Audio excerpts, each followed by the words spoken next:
अगर चाहें तो नाम जप करके गुरुदेव भगवान आपके चरणों में कोटि-कोटि प्रणाम। गुरुदेव भगवान आपने कांतिक में बताया था कि हम अगर चाहें तो नाम जप करके अपने पितरों को भी दे सकते हैं, जिससे वो कहीं भी हों उनको कोई परेशानी या बाधा ना हो। गुरुदेव भगवान मुझे ये पूछना है कि हम ये नाम जप का दान कैसे करें और क्या पितरों के अलावा हम अपने जीवित रिश्तों को भी नाम जप का फल दे सकते हैं?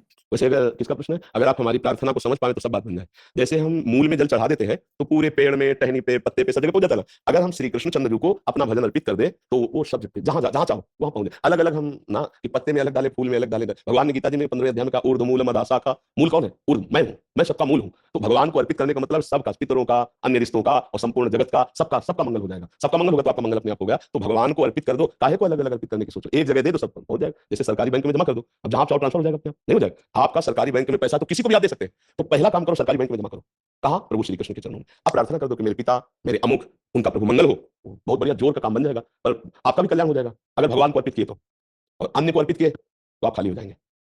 बात समझना। आप खाली हो जाएंगे तो जरा सी प्रतिकूलता माया की आएगी तो आपका जप ही रुक जाएगा, आपका भजन रुक जाएगा। इस बात को समझना।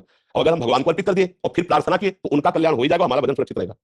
डबल लाभ क्यों ना लो? हमारी बात समझ पा रहे हैं आप? शायद नहीं समझ पा रहे। मतलब कि जैसे कि हम करें और बोले कि ये सबके लिए या बस करके कर ले, बस कुछ बोला नहीं है। जैसे हमने 5 माला किए, 5 माला के बाद माला प्रणाम की और हे श्री कृष्ण, हे प्रभु, ये 5 माला आपके नाम की आपको अर्पित करते हैं। आप प्रसन्न हो जाएं और नाथ हमारी इच्छा है कि हमारे पितर या हमारे अमुक इनका मंगल हो जाए। तो इससे क्या होगा कि आपकी बनेगी भक्ति, और भगवान की भक्ति करने वाले की 21 पीढ़ियां तर जाती है। शास्त्रों में ऐसा आता है 14 आगे की और 7 पीछे की, ऐसा शास्त्रों में वर्णन आता है ना। तो अब उसमें क्या हुआ, उनका कल्याण तो हो जाएगा और मेरा भी कल्याण हो जाएगा और भगवान प्रसन्न हो जाएंगे, सब मंगल हो जाएगा। तो आप भगवान को अर्पित कर दीजिए, अपने आप सबका मंगल होता है। जी आप कहते हैं कि ग्रस्त में रह के भजन करना चाहिए, तो कोई आप